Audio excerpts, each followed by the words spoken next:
we were just talking about how architecture plays a role in Yeah, making or breaking a company, and that's exactly right. And we wanted to talk about MVPs, right? And well, and we wanted to talk about innovation, and I think it makes sense yeah, to start with like what's the nature of innovation, especially if we're looking like you can have business model innovation, you can have like all kinds of different innovation, but when we talk about technical innovation, we're usually talking about one of three things. We're talking about making something possible that wasn't possible before. That's a new technology. Those are super rare. The second is making something accessible that wasn't previously accessible. That usually means new distribution methods, or it could be efficiencies in how things are delivered. And the third, and this is a subset almost of making things accessible that weren't accessible before, is making things less expensive, just in general overall. And that could be, and that means you take a service that was previously like completely unaccessible for certain people, like, encyclopedias, they were thousands of dollars, right, for a full set of encyclopedias. And then we got Wikipedia, and suddenly for $20 a month with an internet connection, everybody's got access to just incredible amounts of information that's, like Encyclopedia Britannica was probably more accurate, certainly at the beginning of Wikipedia, but it's pretty good.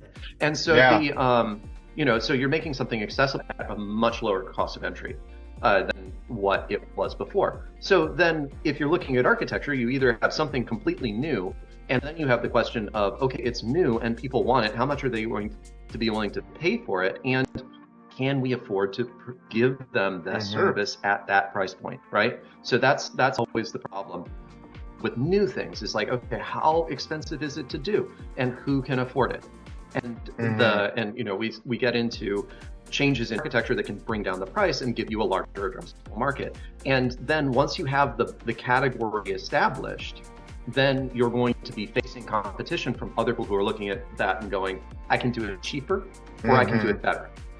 And that's, that group of I can do it cheaper and I can do it better, a lot of the innovation that results in them being able to do it cheaper and better is an architectural change. So the first time, that something comes to market, we see this with AI right now. The first AIs that came to market have had a lot of problems in expense control, and they're just enormously expensive. Some of that is inherent to the nature of the beast, like it just takes a lot of computing power. But I would bet that there's a lot that's unoptimized over there. And so we're going to see innovations over the next few years that bring down the cost of AI agents, that bring down the cost of doing this kind of work. And you're seeing an ecosystem come up around this concept of, okay, AIs are cool. How do we do every little slice of AI, be that vector embeddings, be that search algorithms, be that RAGs, be that whatever, how do we take that and make it better, make it more compact, make it more efficient? And that'll drive down the cost over time, is usually how it goes. And so as you're, as you're looking at businesses, I see this all the time. I'm, talking with a client right now where they have clients where they're underwater, losing an enormous amount of money on certain clients because their cost of data storage is just way too high. And it's because of architectural decisions that they made that put in that situation. So frequently a company can, especially once it hits enterprise scale, live or die based on its technical decisions, because, new companies, the main problem is you don't have enough engineering time to build what you need to build. Then you go to mid-market, and the problem is I really, really, really need adoption, need to make my customers' lives easier. Then you hit enterprise and it's like, gosh, my servers are too expensive. It's flipped. I have so much traffic that I need to reduce the cost of delivering service. So at the beginning, you're optimizing for how do we get stuff done quickly. In the middle, you're optimizing for how do we change stuff quickly. And then at enterprise, you're like, okay, how do I drive the cost down? And that's three different architectures. That's three different ways of building. Yeah. So companies need to evolve and grow and change as they move through the different layers of, different phases of being a business. Yeah. Oh my God, there's so much to unpack there, right? Because you ended it on the point that I was gonna make, right? It's a different phase of business. It's a different phase of the product, right? When you have a new idea, right? This is where I like the whole design thinking, right? Desirability, feasibility, viability. You're testing one of three differentiators. It's either a new product or experience that you're offering to the customers that maybe is completely differentiated in the market, right? Maybe. Or it's a new technology, right? Or it's a new business model. So when you say architecture, I can envision it crossing all three of them. Maybe it's not the technical architecture, but let's say it is a business model. It is a supply chain disruptor, right? You can consider your supply chain value chain as the architecture, right? And, you know, I always like to think about it when you're early stage in validating your idea, you just need to build shit fast, right? You need to get it out there because you're not trying to prove that you could be the most efficient. Well, okay, it depends on what you're trying Sometimes to prove. you are. It depends what your Sometimes innovation you are. is. Yeah, sometimes you have you to are. understand your innovation. Yeah, so like with Gen AI coming out, it's like we're proving that this is useful, right? We're going to have servers and servers. This is going to cost hundreds of millions of dollars to train it to prove that we can. Now, like you said, that cost is coming down because now they're like, all right, we've proven that this is one, desirable, two, technically feasible. Now we got to make it viable, right? And we got to start figuring out how to reduce the cost and optimize. But you had to get there, right? Which is really important. So, you know, I kind of see it can be an early challenge or a late challenge. It never seems to be a challenge at the right time, right? I see a lot of times over optimization at the beginning, and then I see thinking about optimization way too late in the game. It never really seems like it's that sweet spot of, yeah, we have tech debt, but you know, let's address this later because we have to focus on something else. Well, and it's really interesting also because what tech debt is changes based on what your phase is and what your goals are, right? Like you can have a really well-tailored drag racer of a system that does what you designed it to perfectly well.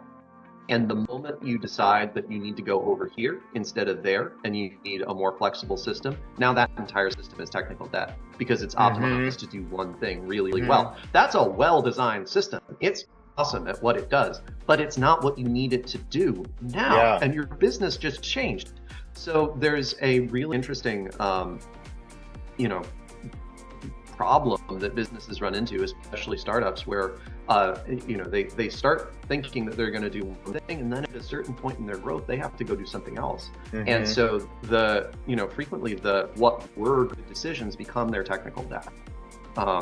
And so I think that a lot of times some of the mistakes I see made are people saying, oh, we are building this and it does the thing really well, but it's totally inflexible. And so now we've boxed ourselves in. So, you know, I see this across a lot of clients where they're like, okay, well, we've designed this wonderful thing. And it's like, okay, yeah, that does what you need it to. But let's say you're on Cassandra and you can't change the data model. You find your queries, you set the data model. If you're on Cassandra and you're like, this is what we're doing, if you suddenly need to do a different query, that's a really big problem. And so a lot of times architectural design is also designing for flexibility up front so that you don't wind up stuck. You don't wind up painted into a corner. And a lot of companies find themselves painted into corners. Yeah, but that can also lead to a challenge. So, you know, a trend that I've noticed a lot is, you know, when the cloud started becoming a thing, right? It was basically, you know, hosted servers, virtualized, and you're building on your LAMP stack or, you know, on Microsoft or whatever it is, but it's a server, you use it, you could do it. Then we got into a lot of native services, right? And native services are great. Yeah, you don't have to manage it. It does the scaling, and it's great. But then that locks you in to a vendor, to a service, your model's all there. So now you see companies trying to do this multi-cloud hybrid. So basically they're back to using, you know, EC2, virtual servers, things like that, which is the kind of the most expensive approach to do it. But it, you know, they're struggling to maintain flexibility. They don't want that vendor lock-in, right? So it's just causing even more where now you might have the ability to use like AWS SNS to do all of your messaging and things like that.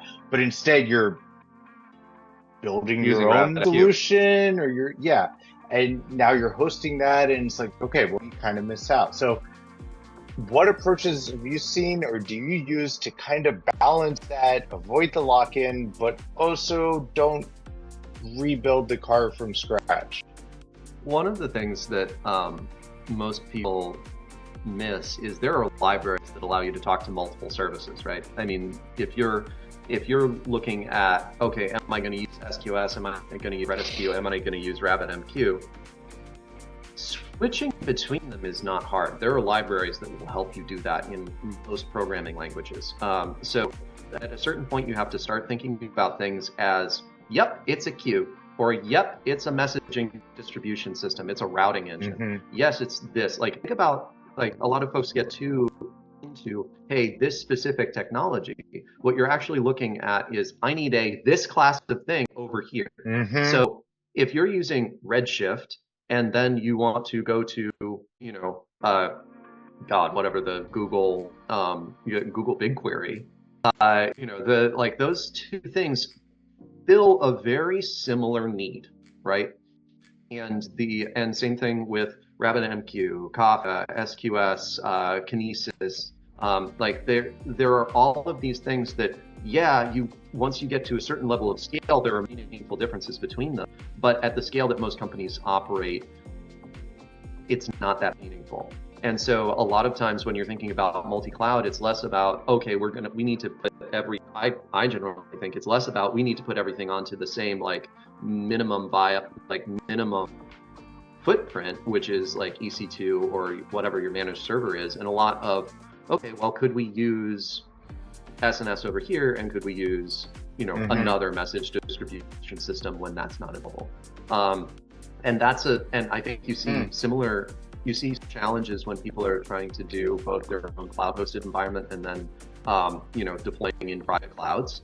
And you see that a lot with enterprise companies that are focused on enterprise, where as you're building your initial service, of course you're not like top two, and you still have to serve these giant clients. So what do? You have to go private cloud, so that gets you very early into this problem of, okay, how do I support all of these different cloud providers? And if you can design from the beginning with the idea that there are different services that you can leverage in different contexts, then that gives you a lot of flexibility. And means you don't have to do as much management yourself of the infrastructure.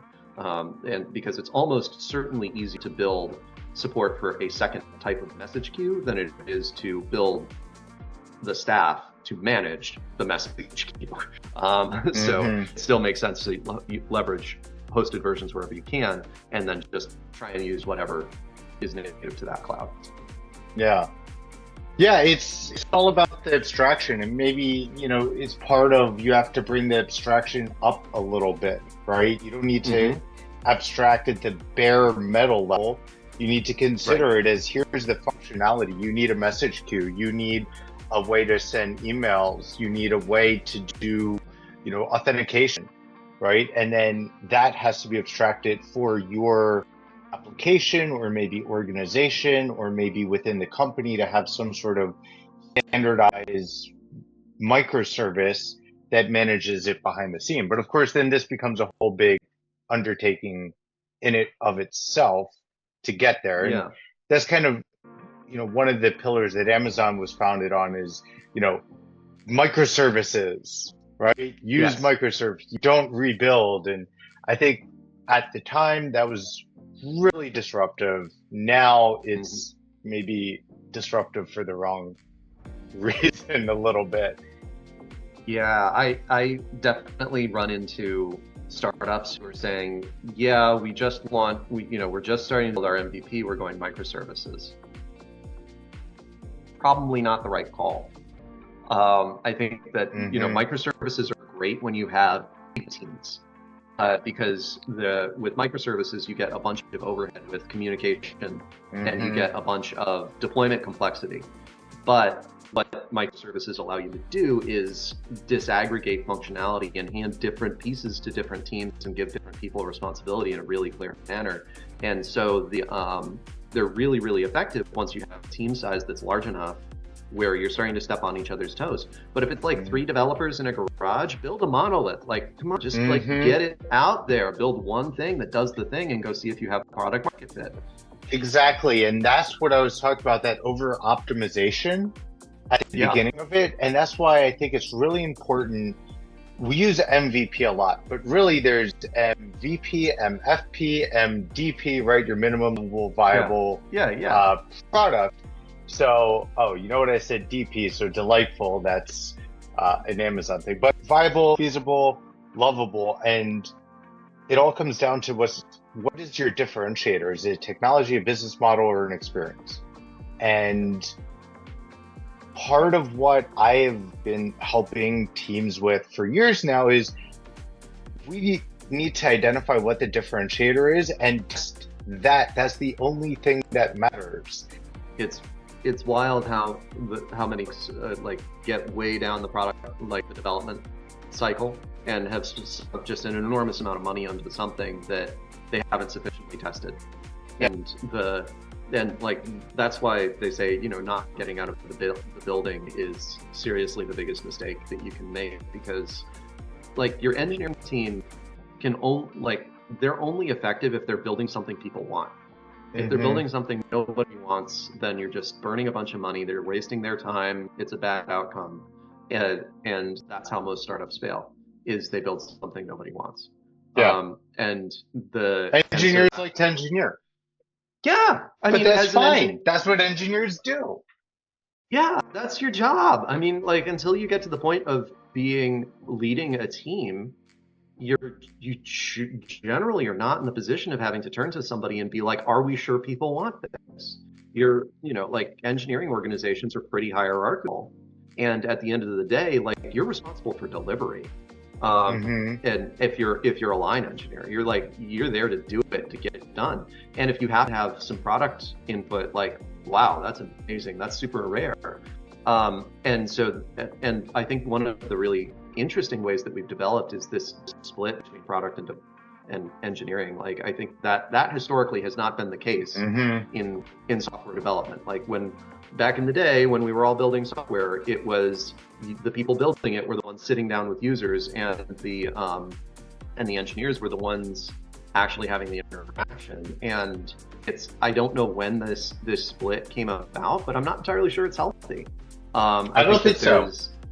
I mean, I think that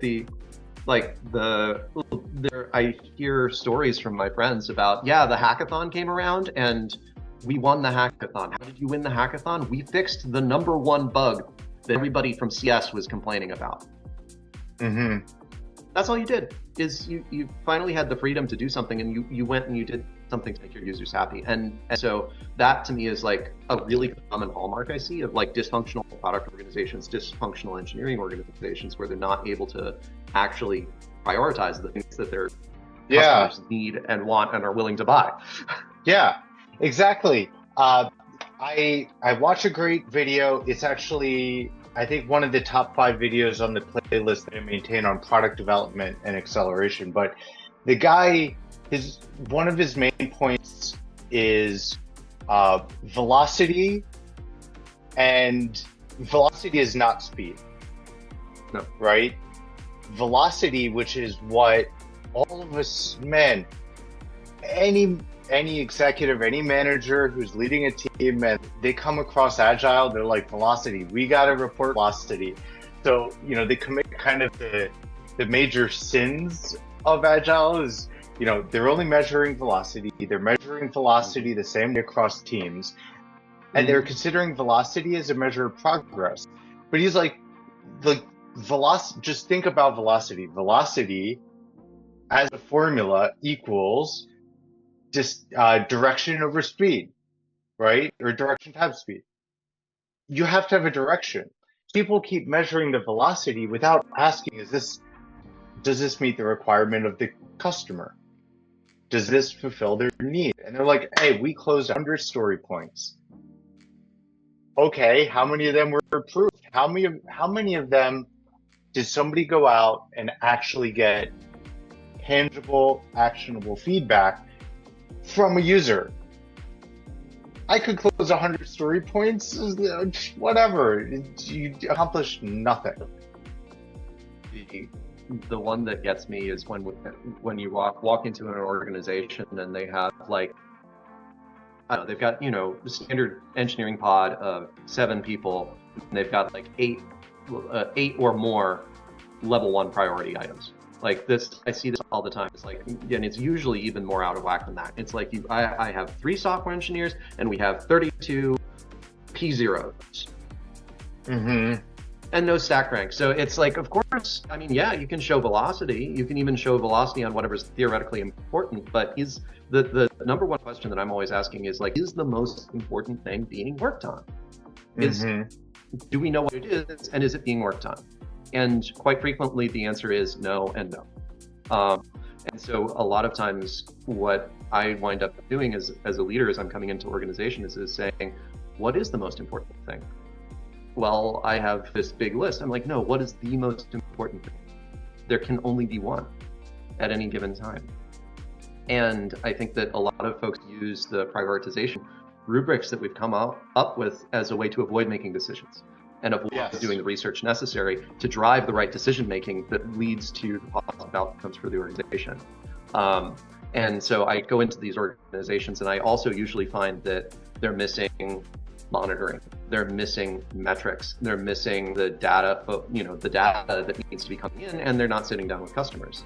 And so they can't make those decisions because they don't have the right information to tell them what's important and what's not. And so if they were to make those decisions, it would be totally on somebody's head, and then that person's on the hook. So of course they don't want to make those decisions. Yeah. So there's a whole lot of infrastructure that's necessary just to figure out what's the most important thing.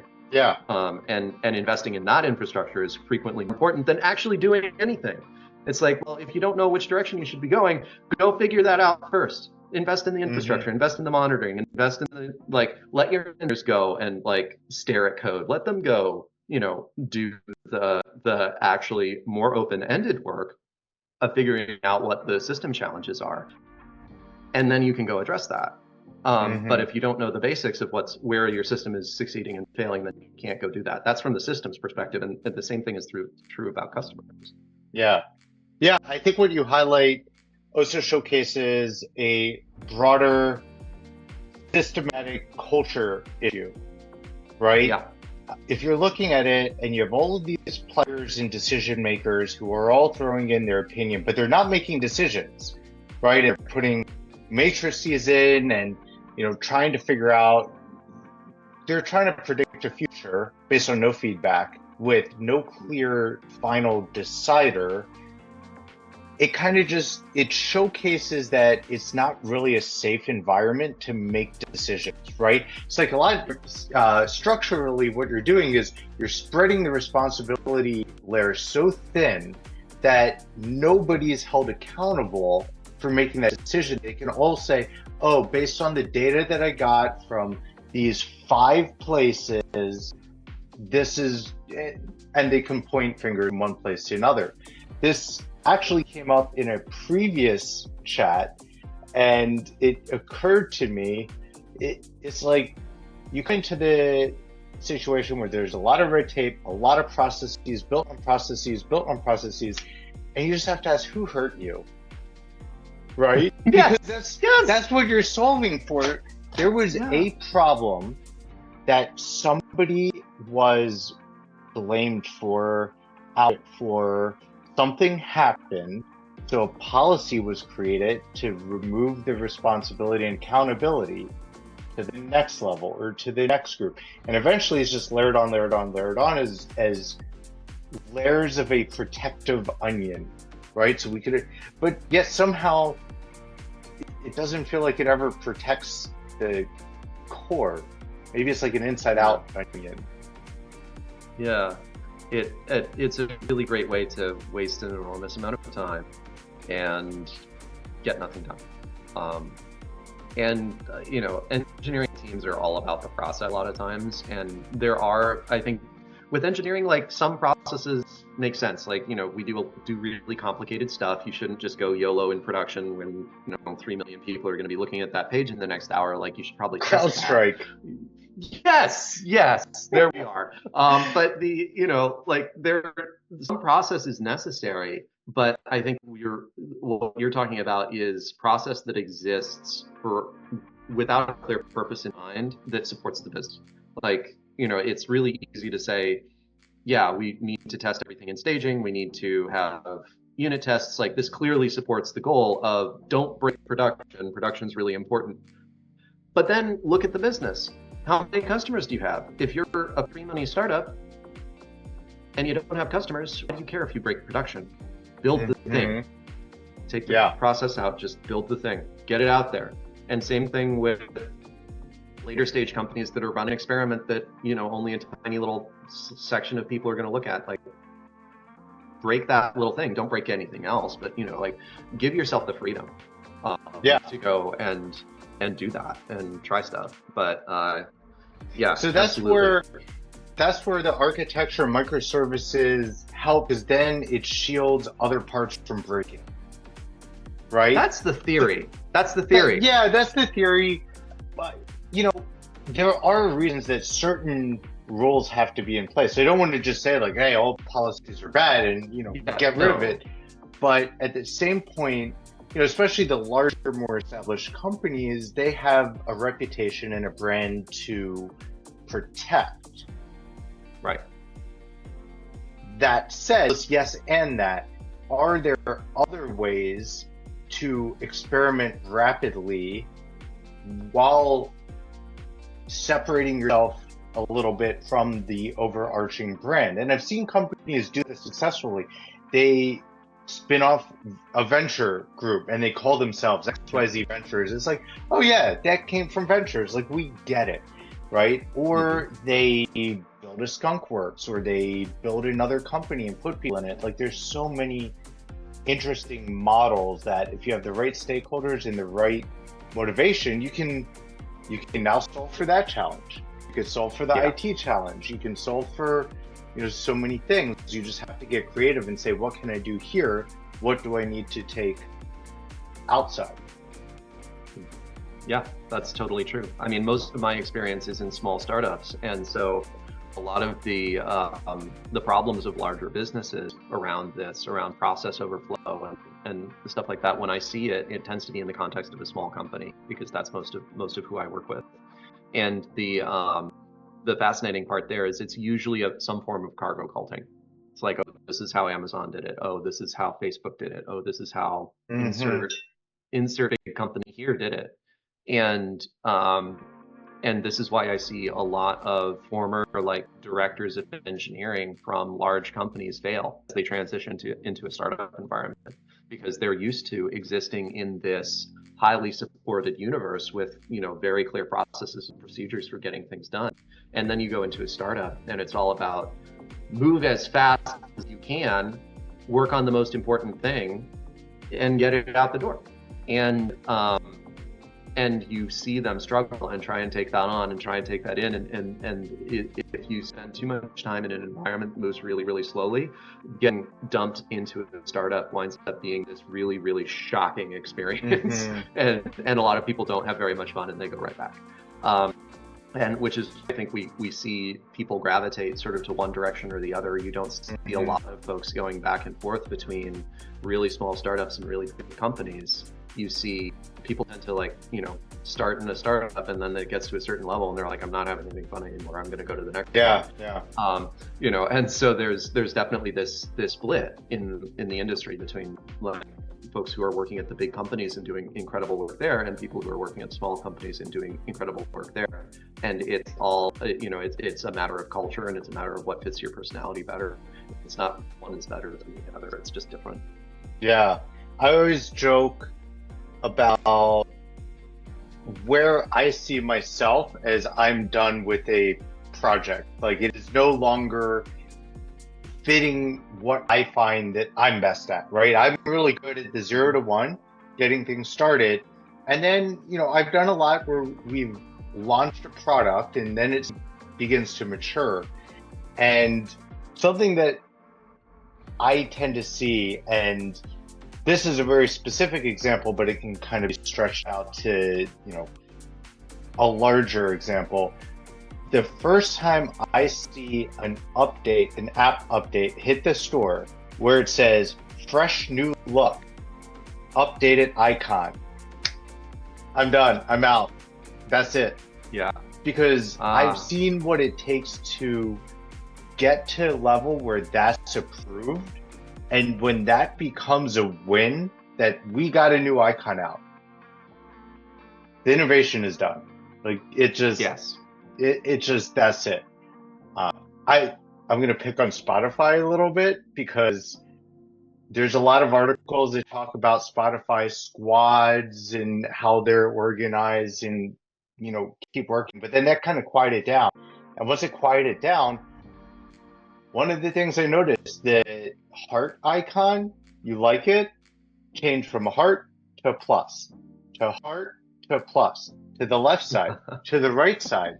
If you are on your app, I think it's still a plus on the right side. But if you go on car mode, it's a plus on the left side. And on my watch, it's a heart on the right. Like it's all messed up. Right? Yeah. And that's where it's just like, okay, Spotify, you've done your job. Like you're in optimization and maintenance mode now. Yep. So yeah, things like that is, I know, I'm done, step back, don't need me anymore. Yeah. Some people really enjoy it. I think of it as rearranging the deck chairs. I find like when it shifts over to optimization mode, I don't want any part of the UI. Like it's going to drive me crazy. When we shift over to optimization mode, I'm going to go into the back because that's where all the cost problems are. And those are really fascinating and hard to fix. I mean, sometimes they're not. Sometimes you're like, okay, well, maybe we shouldn't be running keys all on the Redis clusters that we have all the time. Or, sometimes it's just like an easy fix to bring stuff down. But like usually you hit this point of, and like this is where these companies actually need to innovate, is you hit this point of like, okay, we fixed all the low-hanging fruit. The system as it stands right now is as optimized as we can make it, or it's within like 5 to 10% of that. The question then is, how do we bring it further? And that's the really fascinating question, because now we have to do an actual total architectural revamp of the system. And we have to deeply understand what each portion of the system is doing. We have to create optimized systems for each bit of the larger system. And so that winds up being very challenging. And I really enjoy those projects. They're totally unsexy. There's like, I will agree, like that can be innovation, but sometimes the work that is done there turns into another innovation that the rest of the market takes advantage of. So Netflix's chaos engineering and like that whole approach to making sure they never go down, that was enormous for the industry, like big revamp on how everybody thinks about reliability. And same thing with the way that Google decided that they were going to manage things in their massive data centers. That completely that triggered a massive reevaluation across the rest of the industry about how do we even build software. And so so I think at the enterprise scale, most of the innovation comes in the form of improved delivery from the things that they have to pay for, which is their own servers. So the UI, nothing exciting is going to happen over there in the next, 100 years. But the back end, that's where you get Borg, you get Kubernetes, you get enormous advancements. That's the exciting work in enterprise. Yeah, I think we should caveat it, because as you're talking about moving away from the front end, we should recognize that for certain front ends, Amazon.com, right? The front page is a holy grail that every change can influence hundreds of millions of dollars. Like I've seen the product teams trying to get attention as the front banner during the holiday season, or when they created the one-click bot. That is an innovation that absolutely should be recognized, right? So yes, give credit to where credit is due. We're not saying that all UI UX, like, no, there absolutely are innovations there. You're absolutely right. And I think but the innovations there frequently are little tweak and little tweak and little tweak. And sometimes it's a new business model, like one-click buy, or sometimes it's a major change to a user experience. But I think that what excites me about the back-end stuff at big organizations is frequently they're like, oh, actually, we need something that doesn't exist because we have a problem that nobody else has ever had. And that's really, really cool. Yeah. I talked to some of my friends at Instacart, and I love hearing about their challenges because they got the biggest SKU catalog in the world now, and they're doing event streaming at hundreds of millions of events coming in all the time. And it's like, oh, we went from SQL to SQL to we outgrew all of that. Like we had to start rolling our own thing, and we're back to this technology of super sharding and things like that. So yeah, there's a lot of cool stuff. There's one other point that I thought of as we were talking about the small teams in startups and then big teams in enterprises and all these decisions. The idea of cross-functional teams, right? And where I've seen it work well and where I've seen it not work well. And I would love to get your opinion on it. What I've observed is, in the large organizations that are adopting Agile, they're thinking, okay, we bring somebody who knows marketing. We bring somebody who knows this, so designers on the team and engineers on the team. That's cross-functional, right? We bring somebody who knows who knows this other function. Yeah, okay, so they know the functions, right? So it's cross-disciplinary, right? Where I've seen it not work is when it's this cross-disciplinary. Where I've seen it work is when the people of all of the different disciplines can also make decisions. They can act.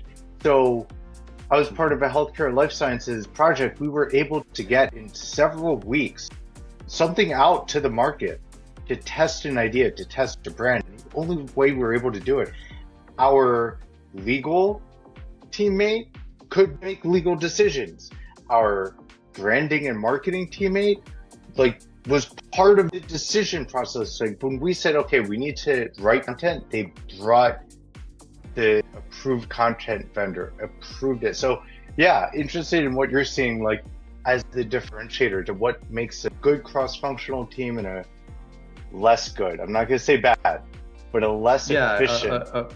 One with more challenges. Yeah, I think usually I think of this frequently in the terms of like product pods, where you've got product manager, designer, engineering team, and a lot of the areas that I see challenges are lack of balance, especially like at lower scale companies. Lack of balance. We don't have right proportion of whatever to do the thing that we're trying to do. So we might have 7 engineers and no PM and no designer, and we're trying to build a new UI. Yeah, this isn't going to go so hot unless what that actually means is you have an engineer who's doing the design and you have an engineer who's doing the product work. And so that frequently leads to not as good outcomes because you don't have the expertise to do what you're trying to do. You're trying to come up with whatever on the fly. And like, that's part of startup life. It's cool. For a test, it works great. For the end of the day, it can be really rough. Another really big failing point that I see is like gaps between teams and misaligned incentives. It's not necessarily the same thing as like cross-functional teams, but you form the teams and you say, all right, this team is responsible for consistency of information and performance, and this other team is responsible for cross-functional. What you've just missed is that is an unavoidable trade-off. So you've set those two to fight. And so if you have one group that's responsible for reducing costs and the other that's responsible for increasing performance and improving accuracy of information, they are never going to get on the same page. Because no one is making the decision about what trade-off we are trying to make. So you have to put responsibility for the whole system in one place. So I frequently see, misaligned incentives across pods, and the same thing happens with stakeholders on a multifunctional team. So if you have a PM and their entire review cycle is based around how much additional traffic did you drive, how much additional revenue did you drive, and then you have a PM and their entire review cycle is based around how much technical debt did you remove and how much how much did you increase the performance of the system that your team maintains. Well, they're just going to fight because they again, nobody's made the decision about what we're actually trying to accomplish here, and you have two people who are trying to work together with completely different incentives. So for me, it's almost always there's some lack of alignment in these cross-functional pods. It might be a matter of the KPIs that are assigned, it might be a matter of the project that's assigned, it might be a matter of what's valued in the different parts of the organization between design and engineering and product. But frequently I see this misalignment of we're all incentivized to do different stuff. So at the end of the day, what happens? Well, we're all fighting. Where have you seen it work well? And let me clarify that. When have you seen it work well? Like, is it a structural issue? Is it, hey, somebody has to be overseeing all of this? Or is it just a natural progression as, teams scaled at larger and larger levels? Where I see it work well is when leaders stand up in front of the entire group and say, this is the most important thing that we're going after. And then they say, and it's their responsibility to get it done. And they point to a group of people. And it has to be incredibly, incredibly clear delegation. That's the only time it works well. And so it could be a tiny little team of 4 people where, the manager has other things to do and just comes to the team and says, there's only one thing I care about you getting done this week. It's this, go. And then jets. That team will get it. We'll work together and we'll push on it. And usually it's a matter of people get too scattered, leadership isn't happening, clear direction isn't happening, and so it turns into infighting. But when the focus is kept on the work, when the focus is kept on the outcome that you're trying to drive, when that outcome that you're trying to drive is singular, then it will happen. Anything other than that, it's not going to work out for you. Yeah, I definitely agree. It's a leadership thing. I think you could have sub outcomes, right? But they have to roll up. There has to be be pointed in a direction. Yeah. Yeah. Go on. Yeah, it has to be one thing, and I think that's the thing is, like, I also think that the delegation has to be incredibly clear, because whatever the sub items are, frequently are what it really devolves into is, this is how I want you to do it. And so that one thing that's delegated should be something like, I want this feature here by this time. And I'm not going to give you sub bullets, because if I give you sub bullets, I am going to be saying this is how you should implement it. So instead of that, if you just say, this is the outcome that I am going for, and this is how we will measure the success, and then you let that team go be the creative professional humans that they are, and let them get after it, which comes back to your point of empowering them, then it's good. But frequently when I see that list of sublets, it's actually like a form of micromanagement. It's usually like, oh, and we're going to have these checkpoints, and this is the order you're going to deliver it. No, you haven't talked to them yet. That's their job. Yeah, that's a whole other part. We could probably do it a whole nother conversation on it, micromanaging your teams. Oh my God, I've seen product managers, project managers, they do all of the sprint planning and assignments of all of the stories and the pointings for the team on their behalf. Like, what is happening?